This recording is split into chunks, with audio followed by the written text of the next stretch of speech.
Hello everyone, my name is Sen. So for today's video guys ay pupunta tayo sa ating kaibigan na magse-celebrate ng birthday ngayon. And of course, may kainan.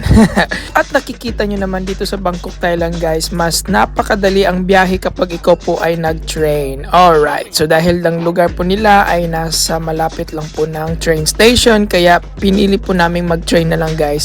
At bago po kami dumiretso ay napag-isipan namin dumaan muna dito sa convenience store at tignan kung anong pwede naming maibigay sa kanila. Alright guys, so meet our celebrant. Ang pangalan po niya ay si Safe.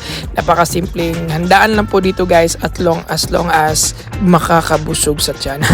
Alright guys, so ayan, tapos na po ang usapan, tapos na po ang kainan, kaya ito na po kami nakasakay ng isang songteo or man tawag nito, pauwi guys at papuntang train station. Alright guys, so nandito naman tayo, sasakay ulit ng train diretso sa ating bahay. Alright guys, again as I mentioned,